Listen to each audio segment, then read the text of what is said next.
Hi, this is Bill Cecil, and welcome to episode number 7 of my Best Year Ever or Bust podcast series designed to help uplift, motivate, and empower each of you teachers out there to have your best year ever by helping your students make it their best year ever, despite any and all challenges that you might be facing. And I would guess that by now in week 7, you must be experiencing some challenges. And so hopefully this podcast series is becoming more relevant as time goes on. And it's helping you to adopt that 100% I'm all in attitude. Nothing's going to stop me from helping my students have their best year ever. So I want to thank you again for taking time to listen to this, especially I know how busy you are. But I'm going to jump right into it tonight because we're going to be busy. In fact, tonight in this episode, I'm going to get you involved. We're going to be working together tonight. You're not just going to sit back and listen to me ramble on. I'm going to keep you busy. So if you're driving in your car or you're listening to this in bed, waiting to go to sleep, somebody told me recently, I kid you not, they said they listened to my podcast series and it helped them to fall asleep. I don't know if that's good or not. That didn't sound like a compliment to me, but they assured me they were really tired that night, but my voice helped put them to sleep. So I don't think that's good for ratings. But if you are driving or if you're getting ready to go to sleep, this may not be the time you want to listen to this. So what you want to do is you want to wait till you get home, because right now what I'm going to ask you to do is I'm going to ask you to pause your computer or whatever you're listening to, your phone, whatever device you're listening to this podcast on. And when I say go, and you're going to go out and you're going to grab a piece of paper. I don't want you to do this on the computer. I want you to actually write on paper today if possible. So right now, please gather those materials because it's really going to come in handy for this episode. So go ahead and pause. Okay, hopefully you're back and you got your piece of paper and also a pen or a pencil. It doesn't matter. But if it is a pencil, it should be a number 2 pencil, as you know, because it's a school. And whenever we take tests, we definitely have a number 2 pencil. And this just there might be a test in this episode. So just hang in there. All right, but seriously, I'm going to have you follow a series of directions. So I'm going to go slowly so that hopefully you can keep up with me. What I'm going to do is I'm going to have you fold your piece of paper hamburger style from the top to bottom. That's what my kids called hamburger style. If you turn it the other ways and you fold it, that's hot dog style. So this is hamburger style. So you got the paper the way you'd put it in your printer probably, and you're going to take the top, fold it down to the bottom. So do that real quickly. And now what you're going to do is you're going to open your paper up, and at the very top left-hand corner above the fold, but at the top of the paper, you're going to write down part 1. Okay, this is the part 1. We're going to do 4 parts to this activity. So each square is going to, or each rectangle, I guess it is, you're going to actually be using each section to write in. So this is part 1. And what I'm going to have you do at the top, next to part 1, I'm going to have you write down best day ever vision. If you remember back in episode 1, I had you write down a vision of what your best year ever would look like. I had you start writing about what your grand vision was. Well, I want to kind of change it just a little bit today, just to kind of make it more fresh, because that was 6-7 weeks ago if you're listening to it 1 week at a time, right? So anyways, what I'm going to have you do right now is I'm going to have you write down what would a best day ever look like in your classroom. This might be something you dreamed about. It's like someday when I start teaching, oh man, this is what my teaching career is going to look like. Every day I'm going to walk in, it's going to look like this, it's going to feel like this, it's going to sound like this. So again, if I'm a fly on your wall and this is the day that's happening, this is the day where you want your principal or somebody who's evaluating to walk in, or a guest or somebody special to see you in the zone teaching the way you've always dreamed about it. And your kids are actually there with you as well, in the zone, making you look good, and you're making them look good, and you guys are functioning well as a team. So in all seriousness, take a minute and really think about that again, and you're going to write down what's it look like, feel like, and sound like. Okay, so if I were fly on the wall, what would I be hearing, seeing, and feeling in your classroom? So go ahead and pause your computer and maybe write down a few bullet points under each, and then when you're ready in about a minute or 2, I wouldn't go over that, unpause your computer and we'll continue. Okay, so go ahead and pause. Okay, welcome back. So now you have a list in front of you. And what I'm going to have you do now is I'm going to have you, if we were together, I'd have you share this out, right? But since we can't, you might want to look it over real quickly one more time and say, yeah, this is it. This is my vision. Oh yeah, this would be the best day ever in my classroom, right? This is what I'm aiming for. Maybe you've already hit it once or twice. Maybe you're hitting it pretty consistently, or maybe realistically, it's something that you haven't even hit once yet. You're still striving to get to that perfect day or that best day, not perfect, but best day ever, right? Or maybe you've hit it once or twice, but you wish you could hit it more consistently. But whatever it is, read it one more time. And then what I'm going to have you do is, after you do that, you're going to go down below the fold and you're going to put down part 2. Okay, this is part 2. And what you're going to write down next to that is reasons why I'm not hitting that target consistently or hitting that target at all at this point in time. All right, so let me say that again.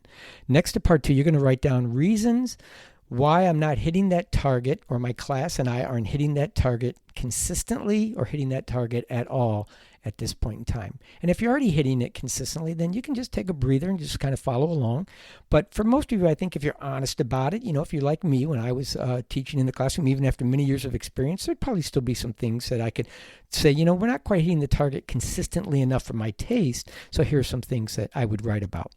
So what you're going to do is underneath that title, you're going to write down a list of reasons why you and your class are not hitting that target consistently. What's holding you back, right? You have your target, but you're not hitting it or hitting it consistently enough yet. So be real honest and write these down. Remember, nobody's going to see this. I can't read what you're writing. It's not on your computer. It's on a piece of paper. It's for your private use only. So go ahead and write down some bullet points as to what's holding you back from having your best year ever. Some of the challenges that you're facing in your classroom that's holding you back. So go ahead and do that right now, please. And then push pause, and then when you're done, turn it back on. And again, I wouldn't go over 1 or 2 minutes with this. Ready? Pause. Okay, welcome back. So now that you have your list of reasons or challenges of what's holding you back, maybe from hitting that target consistently, what I'm going to have you do is I'm going to have you read it over one more time and see if there's anything else you want to add to it. And so as you're doing that, go ahead. I'll give you a second or two. Take a look at it. I really want you to really see this because this is going to be a big part of what we're going to be working on. And by the way, I don't know what's on your list. Nobody else is going to know because it's on your piece of paper. It's private. It's not going to be shared with anybody else. But it is an important piece of information for you to have because it's going to help you as the leader of your team know what you're going to be doing. Now, my guess is, without looking at your paper, I bet I can guess some things you may have put down. And I'm not saying all of these or many of these, but these are some things that if I was thinking about challenges that teachers face in the classroom, that I faced in the classroom, even in my 31st year, I was always facing some of these challenges. So I bet it would come down to some things like daily challenges in your classroom or that you see consistently in your classroom. It might be, for example, poor behavior, disengaged students, high absenteeism and tardy rates, students not getting along with each other, maybe a lack of respect for themselves, for others, for yourself. It could be you feel like you're putting too much time still in putting out brush fires in your classroom on a regular basis than having more time to spend teaching and your kids having more time to learn. Transitions might be a problem in your room. Sloppy transitions that waste time, frustrate you. Yeah, so that might be something that you're still dealing with your grade level or with your students. You don't feel everyone's on the same page, right? You still feel like there's darts going off in separate directions. They're not focused where you all are headed to your shared vision or mission, right? So you still got some people that aren't on the same page with where you'd like them to be as a team moving forward. Could still be you're having too many late assignments and or incomplete homework assignments. So maybe they're late or they're just not done well or they're not done properly, right? Poor test scores. This could still be an issue. You're teaching, the kids are doing the work, but they're somehow rushing through the test or they're not listening enough during the instructional part or studying on their own. Maybe you're feeling stressed out, fatigued, or feeling burned out. Maybe you're still concerned about some mental health concerns for students and yourself. Maybe you're even having trouble sleeping at night because you got all this on your mind, right? And I would hope not, but I know some people will explain this to me or share this with me that they sometimes question if they're really cut out to be a teacher. And please, I hope that's not the case. If so, give me some more time to work with you, okay? Because I guarantee you, I'm going to give you the mindset and the doable plan to really, really change that if you're feeling that right now. We need you. We need every single hero we can get to be in those classrooms, and you are definitely a hero. So remember that. Just hang in there. So hopefully you're looking at your list and maybe you just added a couple more or maybe, because you thought, yeah, I didn't think of that. But, Bill just said that. And I thought, yeah, that's something we could still be working on. So basically, I want you to understand how important this, what you just did is. You've told me where you want to go. You have your target, right? Best day ever, eventually best year ever. But you know where you want to go and you know where you are right now. And you know now maybe some reasons why you're where you are. But in between there, this is what I want to talk about. So flip your paper over, okay? And on the top of the back sheet of paper, put down part 3. This is above the fold on the clean side now you haven't used. And then what I want you to write down is the title, The Gap. I'm not talking about the store at the mall, okay? But just write down The Gap after part 3. And then go down about maybe 2 inches, and then I want you to make the letter A up against the left-hand side of the piece of paper. And it could be a couple inches tall. Make it big enough that it jumps out a little bit. And then I want you to go all the way over to the right side, right across from the A, and I want you to put a B next to that edge. So you got an A on the left side edge. You got a B on the right side edge. And there's that space in between. And then below it, I want you to write in letters about 1 inch to 2 inches big, the gap, and underline it. Now, this is important because this is what's holding you back between A and where you are now. A is for at, where you're at right now, and B, where you want to be, best year ever, or even best day ever. That's going to lead to best year ever.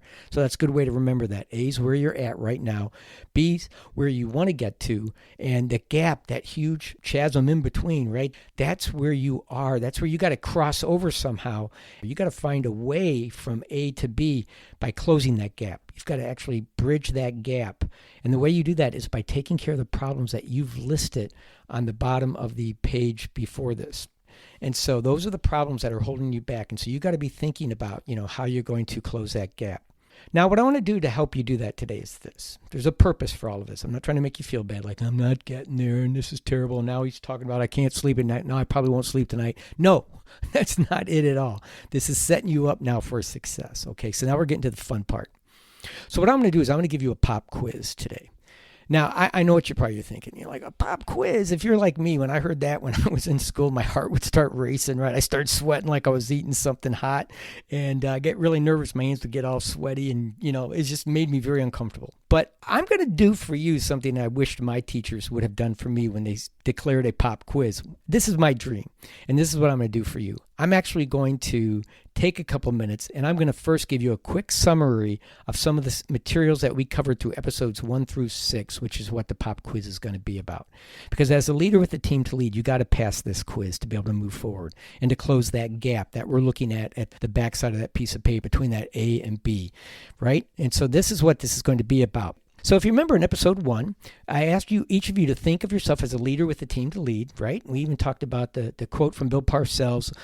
It said winners develop a vision, but we changed it to leaders develop a vision and enlist others to join them. And we talked about how great leaders have grand visions that's able to enlist others to join them and then also have a doable plan for them. But it first starts with their vision. And so I asked you in episode 1 to start creating your grand vision that you're going to eventually share with your team, but something that you would be excited to go for with your team. And then in episode 2, if you remember, I introduced strategy number 1, which is from setting the table for success, right? You have to set that table before you start really serving the meal. And as a teacher, you have to really set the table while you're serving the meal. But it's very important to have these 4 strategies. But in episode 2, I shared strategy number 1, which is creating a shared vision and a mission for your students and you to work on throughout the year, right? A shared vision or mission together, but where you're all going to be going in the same direction. And we even use the analogy of the darts, right? You want everybody going in the same direction, so you're not blindfolded when you're throwing those darts. You don't want your students blindfolded, not know where they're going. You're all going towards the dartboard, and you're going to have much better results. So this was going to be your shared vision that you're going to share with your students. If you remember, I even shared bullet points from the back of my book, which is, again, my playbook that I use every year, and I encourage you to take a look at it. It's on my website, bestyeveryouever.net. But anyways, I gave you those bullet points, and I said you could even take a few of my bullet points to turn into the targets or the shared vision that you're going to work on with your team. So in episode number 3, if you remember, I talked about tapping into the power of team, where your students start to feel a strong sense of belonging, a strong connection, right? And they start to realize that by working together with others, they can accomplish things they'd never be able to do on their own. Kathy, the babysitter story. Remember that? Yeah, and hopefully even listen to the bonus episode that was attached to right after episode number 3. But anyways, that was tapping into the power of team. It's the importance of knowing that you got to give your team a sense of connection, a place they want to come to every day because they feel a sense of belonging. They feel like people care about them, people look out for them, and they do the same for others. They care for them and they look out for them, right? And that moved us into episode number 4, which is strategy number 2. Well, you got to first take your group of people and you got to first build them into a team, right? You can't just throw that pile of lumber in the corner and call it a building and expect people to, go in and out of it like it's a building. Well, same thing with your group of students. You can't just call them a team and expect them to work like a team. You got to take time to build that team. And I asked you to use some team building or icebreaker activities with your students to help get them up and out, break out of their nests and tear down those walls and start interacting with each other in a fun, exciting way where the objective is to try to get something accomplished either, with a few people or others to somehow move forward in the game. And so they were getting to know each other, which helps to get rid of those cooties and clicks so that when you need them to work together, boom, they're ready to go. And that moved us all the way up to episode number 5. Oh, what a nice walk through memory lane, isn't it? Episode number 5, I introduced strategy number 3, which is now getting into the last 2 strategies. If you remember, I said these are the deal breakers. Before you can lead your team, you have to manage your team. Before you can teach your students, you have to be able to manage your students. These 2, strategy number 3 and 4, are the best strategies for getting the quickest results and to move your team forward again. Talking about closing the gap, these will do it very, very fast, okay? And by the way, the longer you leave these 2 unattended, if you just ignore them, hoping they're going to go away on their own, you're making a big mistake. That chasm, that gap between A and B is going to get wider, and it's going to get deeper, and it's going to get your team further and further away from where you want them to go. It's going to make it harder to get there. And so you have to close this gap. So in strategy number 3, I talked about how important it is to teach, model, practice the procedures you want your team to follow. I think I even asked you to go out and talk to other teachers in your building to find out, what are the top procedures that they use, or to be kind of looking out for that. And then to pick 1 or 2, maybe a week, and start working on those. And then once they hit that target consistently, maybe add on some more, like triage, hit the most important ones first.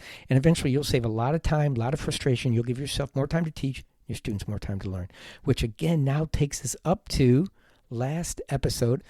So episode number 6, I talked about rules. You got to have rules. And if you can't create those boundaries in your room by clearly establishing and consistently enforcing your rules, then you're going to have a disaster every year. Everything else is out the window. It doesn't matter. You can have the greatest vision in the world. It's out the window. Why? Because you got that gap. You're never going to get from A to B if you got that gap in your room. So strategy number 3 and 4 are the really big ones. And so you have to have the courage to really enforce your procedures and enforce your rules, or you're going to have chaos. And if you have chaos, you're never going to get, like I said, from A to B to your best year ever, or anywhere you want to go in your classroom other than to the land of just a nightmare, not only for you, but for your students. So please just keep that in mind. But I asked you to come up with 5 rules or less. Remember, keep them positive. You might even have the kids help you work on them. But you also got to write them in a way that says what you do want, not what you don't want. Like, for example, you wouldn't have no talking, but instead of one person, you might say one person talks at a time to show respect or whatever. But you were going to come up with your rules. That was what I asked you to do. So now we are ready for your pop quiz. So on your piece of paper, you're still on the top half of where the gap is. You wrote the gap under your A and B. And right below it, I want you, not below the fold, I still want you above the fold because you're going to need a little bit of room. You're going to write down part 4. Don't put the pop quiz after that yet. Just put part 4 and then write down question number 1, or just a 1 and circle it, or however you separate it, so you know that this is question number 1. All right. So question number 1 is, please write down in a few sentences or bullet points your grand vision, what you're trying to accomplish this year with your students. So I asked you to write that down. So without looking it up, you should have it sort of by memory by now. Write down what your grand vision is in a few sentences if you can. So go ahead and do that. I'll take a pause, and then, you can turn it back on and keep going. So pause. Okay, very good. Question number 2. Name at least 3 targets you're working with your students. Remember I said best year ever was too vague of a target, so I broke it down to the bullets on the back of my book, right? And so I asked you to break your vision down. And I remember, if I remember correctly, I think I said start with only a couple or a few, because less is more, instead of trying to hit them with a zillion targets all at once. So write down your 2 or 3 targets that you said you're going to work with your students to start hitting consistently that would help reinforce your vision for your best year ever, your shared vision. So go ahead and write that down right now. 2 or 3 targets. Okay, so number 3. What are you doing each day to keep your best year ever vision, mission alive and well, going strong in your classroom? for the first 21 to 30 days. And if you've already done that, you've already passed the 21, 30-day mark, and you've built a winning team, and you're starting to attract fans, because remember, winning teams attract fans, and it's going smoothly, that's great. Then you're going to write down what were some of the ways, 2 or 3 ways that you kept it alive for 21, 30 days so it would become a habit, right? Because Pavlov's dogs, I told you, it takes 21, 30 days to get them to form a habit. And so what did you do to keep your shared vision alive for 21, 30 days? And if you're still working on it, somewhere in that 21, 30-day range, and you're still working on it, what are you doing on a daily basis? The 2 or 3 things you're doing at least to keep your vision alive. You don't have to write more than that, but just write down 2 or 3 things that you either did that worked or that you're doing right now that's helping you to create that shared vision. So go ahead and do that, and I'll pause it. Okay, now number 4. Name 2 icebreakers or team building activities you've done with your team so far this year to help build your team into a strong winning team, or to build your group of students into a strong winning team. What are at least 2 different icebreakers you've done with your team? Write those down. If you haven't, I'll never know, but you got to remember, if you're not doing these things, how can you expect to get there? So you got to commit. Good leaders, man, strong leaders, they're the ones that create the plan. They got to be the ones that are modeling it. They're the ones that are motivated to do it. So you get your team to do it with you or to follow along with you, right? So, but hopefully you did 2 or 3 icebreakers. You can write those down right now. If not, what would be 2 that you could do in the next 30 days if I asked you to, right? So just write down a couple right there. So I'm going to pause it and let you do that. Okay, we're getting close to the finish here. Number 5, list your top 3 procedures that you've taught, modeled, and practiced with your students since the last time I talked about procedures with you, okay? You might have more than 3, but what are 3 that you've introduced, or 2 or 3 that you've introduced that have really taken off and starting to make a difference in your classroom, or that you went back and reinforced and really, taught it again and modeled it and practiced it and celebrated it with them, right? So write down, and if they're your best procedures, or either or, you can write down your top procedures that are working really well in your classroom right now. So pause it. All right, number 6, 2 questions to go.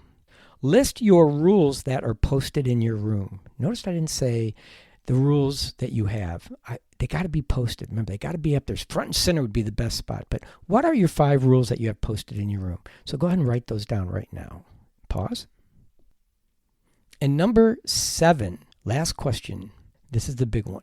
I want you to name 1 consequence that was a negative consequence that you had to enforce in your classroom, either to the whole team or to a student that had broken the rule more than the warning rule, right? So I said maybe you give them a warning the first time, but then they do it again during the day. They break one of your rules, and that now it takes it into a consequence. What would be one of the consequences that you've enforced?